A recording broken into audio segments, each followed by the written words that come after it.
Today I got something I'm extremely excited to show you. I got contacted last week by a company named Aurida. I looked up the company, they check out, they have a registered trademark, and they asked me if I wanted to review this. As you probably imagined, there was just no way I was gonna be able to say no to that. So here it is. This is the PowerShock DIY Transforming Blaster. Just the box is kind of crazy, guys. This company is legit, and they decided to make their very first launch product a grand slam home run. It has this crazy holograph kind of imagery detailing the blaster itself on the front, and on the back, of course, detailing a very cool transforming robot in this very cool indigo color holding this blaster. Now, the reason they pair these two images here of a robot character with the blaster is because the very core appeal of this blaster is its modularity. I've never seen modularity at this level. This is pretty crazy. You have a blaster that comes with all kinds of melee attachments, all kinds of reversible stock sights, rails, muzzle attachment, scopes. The possibilities seem endless. If you thought the Nerf Eagle Point had a lot of combinations, this thing probably has infinite combinations for lack of a number that I can't come up with right now. So without further ado, we're gonna switch to a top-down view, go over the contents, and see what this baby contains. Let's get it! Alright guys, this blaster comes in a very presentable box. The hologram design is absolutely exceptional. Very good quality materials. The paper feels good. Now the area where the blaster and the robot are is a glossy kind of print, whereas all the other areas are more like a satin print. That's a lot of attention to detail and work put into a box. I'm really liking the character aesthetics, the image, and the concept they're trying to portray. We're gonna go ahead and open this box and see what all comes in it.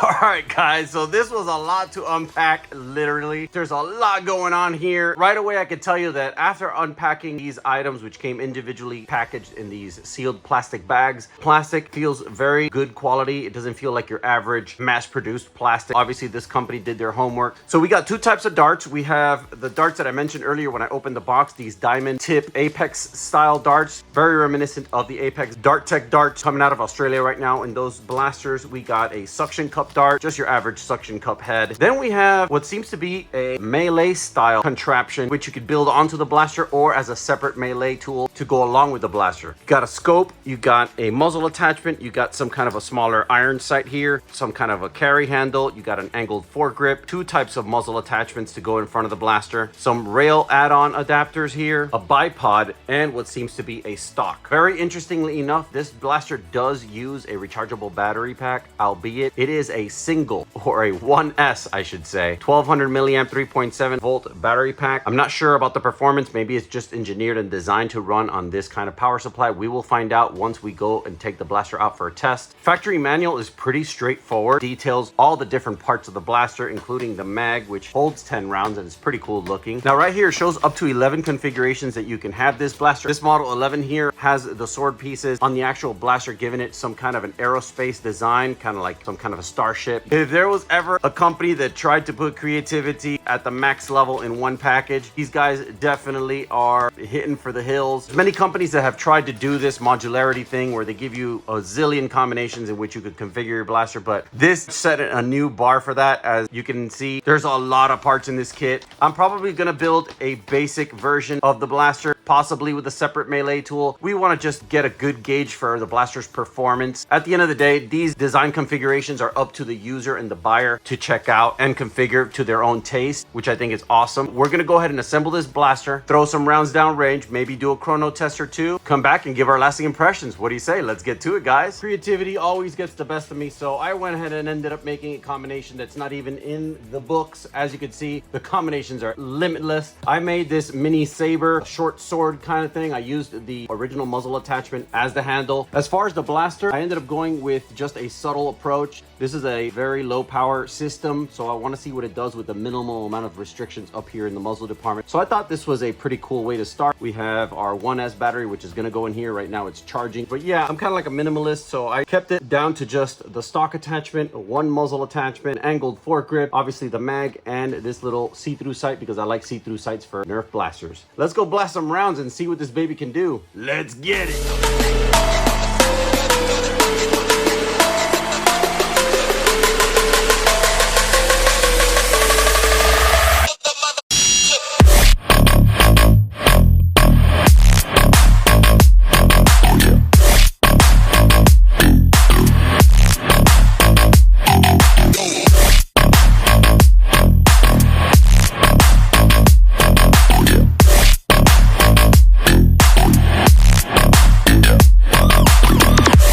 Alright guys, so these darts included with the blaster are much shorter than the standard Nerf dart. Standard Nerf dart is about 70 millimeters. These are about 65 millimeters. It will fire the 70 millimeters. I've tried it and it did fire them. But I feel like the 65 millimeter dart is a little bit more optimal size. I'm going to do a little bit of plinking with both these and the suction cup darts that came included with the blaster. And then we're going to do a chronograph test. Let's get to it, guys.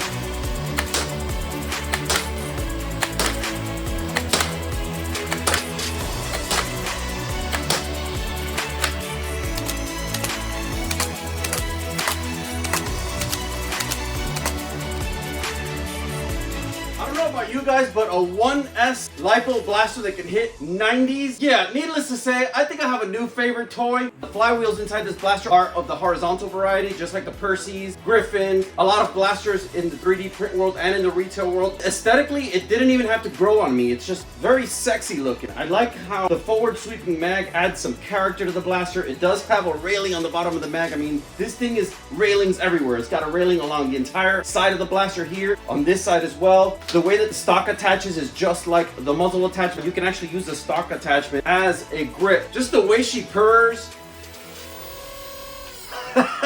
This is like on some 3D print Kraken type.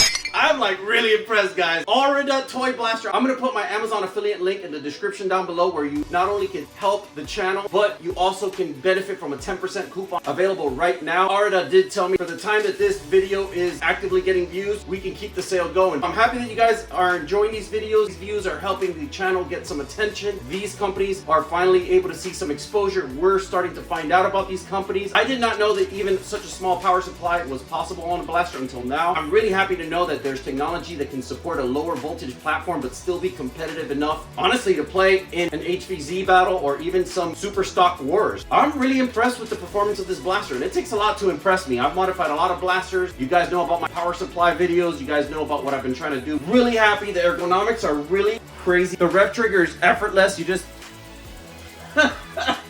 that scream is like, what the hell's going on here, man? This is a 1S. Guys, don't hesitate. Jump on Amazon right now. Check this set out. If you like robots, if you like Transformers, if you like transforming blasters, this is the perfect echelon of the combination of both in one package. I'm going to continue playing with this. In fact, I'm going on a business trip right now with Miss Not Enough. You betcha I'm taking this with me to the hotel, and I'm going to be wreaking havoc on some targets. Leave me some comments down below. Let me know what you think. Let me know of different configurations that you could think that you would modify your Power Shock. If you enjoyed this video, you're definitely gonna like this one. I love you guys, and I'll see you on the next one. Let's get it!